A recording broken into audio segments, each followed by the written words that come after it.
When you sign up for a UFC fight, there's a battle before the octagon, making weight. To be the burrito, you must become the burrito. Weight classes exist for good reason, but countless fighters abuse the system, cutting dangerous amounts to gain size advantages. Or sometimes they just lack discipline. The UFC takes weight misses seriously. Several fighters broke this rule one too many times and got fired immediately. I let the company down, the organization down, so, it really hurts. Today we're looking at 10 weight misses. So bad the UFC cut these fighters on the spot. But before we dive in, let's talk about why this matters so much. Weight cutting has become one of the most controversial aspects of MMA. Fighters are literally torturing their bodies, dehydrating themselves to dangerous levels, all to gain a few pounds of advantage on fight night. You gotta fight.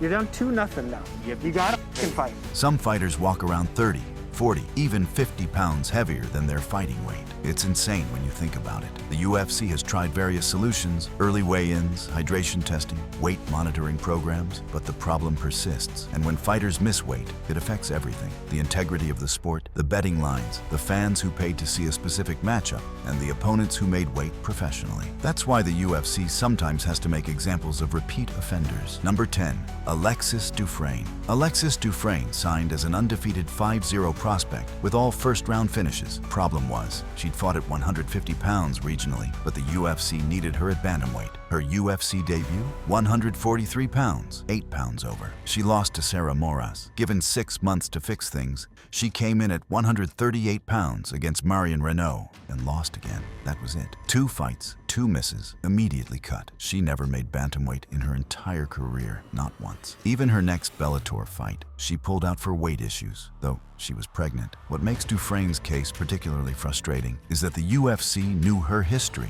They signed her knowing she'd been fighting at featherweight, but there was no women's 145-pound division yet. Instead of waiting or having her gradually drop weight over time, they threw her straight into bantamweight. It was a recipe for disaster from day one. The saddest part, she had legitimate skills. Those 5 regional finishes weren't flukes. But in MMA, all the talent in the world doesn't matter if you can't make the contracted weight. Her UFC record ended at 0-2, but really, she lost to the scale before she ever lost in the cage. Number 9. Dennis Hallman. Dennis Hallman's career got reduced to a meme, those Speedos. He lost a bet and wore them at UFC 133 weigh-ins. His buddy's alternative was sleeping with a 68-year-old lady. He wore them fight night 2 and got TKO'd by Brian Ebersole. Dana White called it disgusting and gave Ebersole a $70,000 bonus for getting that off television as fast as possible. Next fight against John Makdessi, Hallman missed weight by 3 pounds. The UFC immediately cut him, officially for the weight miss, but we all know those Speedos sealed his fate. Here's what's crazy about Hallman's story. The guy was actually a legend. He's one of only 2 people to beat Matt Hughes twice, both times by submission in under 20 seconds. He had wins over UFC champions and top contenders throughout his career, but all anyone remembers now is those blue Speedos. The timing was suspicious too. Dennis White had been vocal about his disgust with the Speedo incident, even implementing a dress code afterward. Then Hallman misses weight in his very next fight. It gave the UFC the perfect excuse to cut someone they clearly wanted gone. Would he have been cut for a 3-pound miss if the Speedo incident never happened? Probably not. But that's the thing about burning bridges. You don't get second chances. Number 8. Efrain Escudero. Efrain Escudero won the Ultimate Fighter Season 8, going 10-0 with 7 submission wins. He got the 6-figure contract, the Mexican market push, Bud Light sponsorships, everything. After going 3-1 in his first UFC year, he came in 4 pounds over against Charles Oliveira. Dana cut him immediately, saying, "This kid had it all." I just don't think Efrain has gone after it since winning the Ultimate Fighter. For comparison, Mac Danzig lost 5 of 7 UFC fights on his TUF contract and wasn't cut. That shows how seriously they took Efrain's weight miss. The UFC had invested heavily in Escudero. They saw him as their gateway into the Mexican market. A young charismatic champion who could headline cards in Mexico and draw Hispanic audiences in the US. They put him on media tours, gave him prominent placement on the cards, and pushed him hard in their marketing. But success came too fast for Efrain. At 24 years old, he went from fighting in small venues to being on network TV with corporate sponsors. The discipline that got him to the UFC seemed to evaporate once he made it. Dana's frustration wasn't just about one weight miss. It was about watching someone waste a golden opportunity that thousands of fighters would kill for. What happened after tells the whole story. Escudero bounced around smaller promotions for years years, never recapturing that momentum. He had a brief return to the UFC in 2014, but went 0-2 and was cut again. Sometimes you only get one shot at greatness. Number 7, Zubaira Tukhugov. Tukhugov got multiple chances despite a 2-year USADA suspension and throwing punches at Conor during the UFC 229 brawl. But weight misses, that's what got him. He missed by 4 pounds against Hakeem Dawodu at 150, then pulled out against Lucas Almeida due to a botched cut. Finally, even moving up to lightweight, he weighed 157.5 against Elvis Brenner. He was a minus 650 favorite, but lost and got immediately cut. 2 first-round KOs, 5 wins, but 3 failed weight cuts ended his UFC career. Think about this. The UFC kept him through a 2-year drug suspension. They kept him after he literally jumped into the cage and assaulted their biggest star. But missing weight 3 times, that's where they drew the line. It shows you the UFC's priorities. They can work around a lot of problems, but reliability is non-negotiable. Tukhugov's connection to Khabib probably bought him extra chances. Being part of that Dagestan crew meant something, especially when Khabib was champion. But even that protection has limits. When you're given a chance to move up in weight and still can't make it, you're telling the UFC you either don't care or can't be professional. Either way, you're done. Number 6, Manny Bermudez. The Bermudez Triangle started 13-0 with his signature triangle chokes. Then, he never made weight again. Against Benito Lopez, he hit 140 pounds. 140. But still won by submission, 4 pounds over, against Casey Kenny at UFC 241. Then moved to featherweight, but still missed by 2 pounds against Charles Rosa, who submitted him. At 14-2, just 25 years old with massive potential, 3 straight weight issues got him cut. He even missed weight in his next non-UFC fight and hasn't competed since. Bermudez's vlogs from that time are painful to watch now. You can see him obsessing over food, struggling with the diet, trying to stay positive while his body breaks down. To beat the burrito, you must become the burrito, he joked. To be the burrito, you must become the burrito. But the humor couldn't hide the reality. He was fighting a losing battle with the scale. The tragedy is that Bermudez had everything else figured out. His grappling was elite. His triangle choke was becoming a signature weapon, and he was calling out future stars like Sean O'Malley. I think I said it already. I'm looking for Sean O'Malley. But he couldn't master the basic requirement of making weight. His post-UFC career has been a disaster. 1 fight in 3 years, another weight miss, and then retirement. Another career destroyed by the scale. Number 5, Ray Borg. Ray Borg's weight issues started early, missing in just his 4th UFC fight in 2015.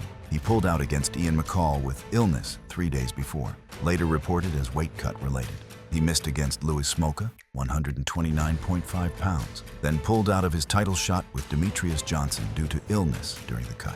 The UFC made him move to bantamweight, but he still came in over against Casey Kenny. He missed against Gabriel Benitez, pulled out against Merab, then withdrew from Nate Maness, citing personal reasons. Immediately dropped. He later admitted he'd cut from 160 to 125 pounds and never trained between fights. Borg's story is perhaps the most frustrating because he had championship-level talent. Demetrius Johnson specifically requested him as an opponent, seeing him as a legitimate threat. But Borg treated his UFC career like a part-time job. His admission that he didn't train between fights explains everything. You can't be a professional athlete for just 8 weeks at a time. The health consequences were severe too. Cutting 35 pounds repeatedly damaged his body. He's spoken about the long-term effects, the hospitalizations, the fear his family went through watching him destroy himself to make 125 pounds. His son was born with a brain condition that required multiple surgeries, and Borg has wondered if the stress of his weight cuts during that time made things worse at home. It's a cautionary tale about the real cost of extreme weight cutting. Number 4, Bryan Battle. Bryan the Butcher Battle! Tough 29 winner. Bryan Battle went 7-1 and won with 5 finishes, but couldn't control his weight. He missed in 2023 against Gabriel Green, KO'd him in 14 seconds anyway. Then came in at 175 against Randy Brown. In 2025, given another chance at middleweight, he still missed by 4 pounds, 190. 3 consecutive years of missing weight got him cut. Bryan admitted, "I definitely knew it was a possibility and it was justified. That's a result of my own actions." I let the company down, the organization down. So, it really hurts. At 29, with only 1 UFC loss, his dreams ended because of the scale. Battle's case is unique because he was actually winning despite missing weight. That 14-second knockout of Gabriel Green should have been a career highlight, but it was overshadowed by his failure on the scales. The UFC gave him chances, even moving him up a weight class, but he proved he couldn't be trusted at any weight. His honesty afterward was refreshing, but also revealing. He knew the consequences, knew he was on thin ice, but still couldn't get it done. That speaks to a deeper issue, either a lack of discipline or a fundamental inability to cut weight safely.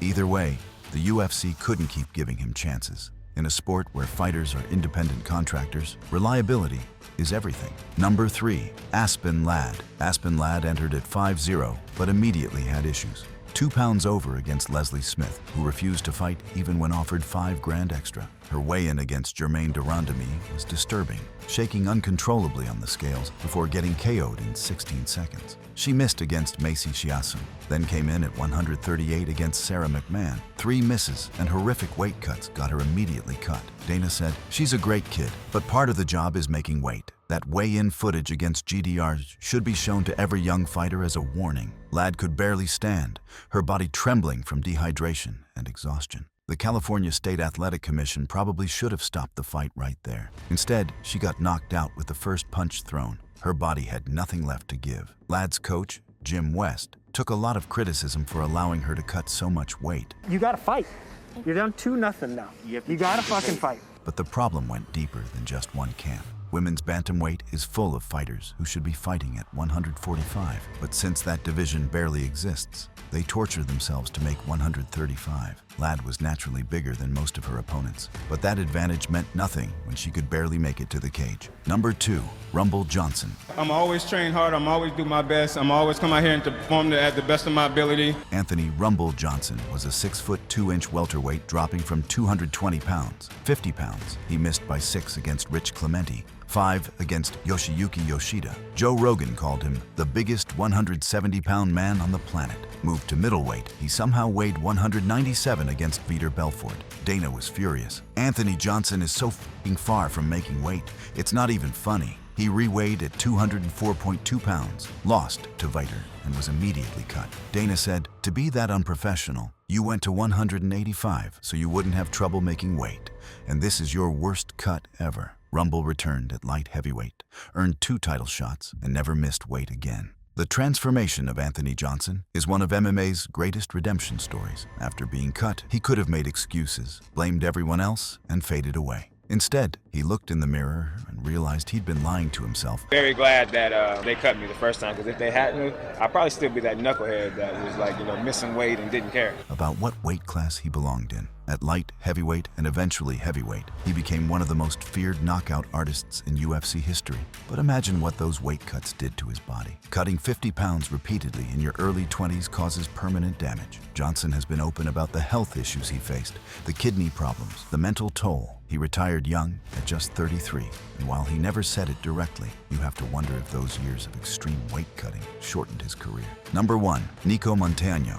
Nico Montano won TUF and the inaugural flyweight title, beating Roxanne Modafferi. She never defended it. Booked against Valentina Shevchenko, she was hospitalized during fight week after checking in at 144 pounds, nearly 20 pounds over. Dana stripped her immediately. And she was so far overweight that she couldn't even get close, so the title is vacated. She lost to Juliana Pena at bantamweight, then had fights fall out for 5 years. When she finally returned in 2021, she weighed 143 pounds, 7 over at bantamweight. The UFC cut her immediately, and she never fought again. Montano's fall from grace is the most dramatic on this list. From UFC champion to cut and retired in just a few years, she became the answer to a trivia question. The UFC champion who never defended their belt. Valentina Shevchenko went on to dominate the division for years, while Montano became a cautionary tale. The controversy around her still continues. She's maintained that injuries and illness caused her weight misses, not lack of discipline. But when you check into fight week nearly 20 pounds over, that's not just being a little heavy, that's not even trying. The UFC had promoted her as the first Native American champion, a historic figure for the sport. Instead,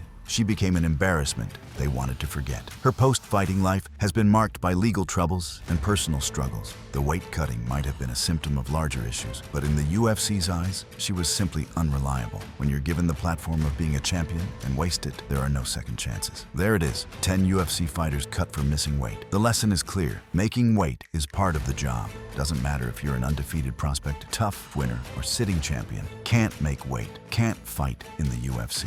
Some got multiple chances. Ray Borg had 4 incidents, Bryan Battle 3 straight years. But eventually, patience runs out. For others like Nico Montano, one big miss at the wrong time ends everything. The real tragedy is how many of these fighters had elite-level talent. Rumble Johnson became a superstar once he found the right weight class. But for every success story, there are 9 careers destroyed by the scale. These aren't just numbers on a screen. These are athletes who sacrificed everything for their dreams, only to lose it all because they couldn't manage their weight. The UFC's stance is understandable from a business perspective. They're promoting professional fights, selling pay-per-views, filling arenas. When a fighter misses weight, it affects the integrity of the competition, disappoints fans, and costs money. But the human cost is real too. These fighters often leave the sport with permanent health damage from years of extreme weight cutting. Until the sport finds a better solution, whether that's more weight classes, same-day weigh-ins, or strict hydration testing, we'll keep seeing careers ended by the scale. The fighters on this list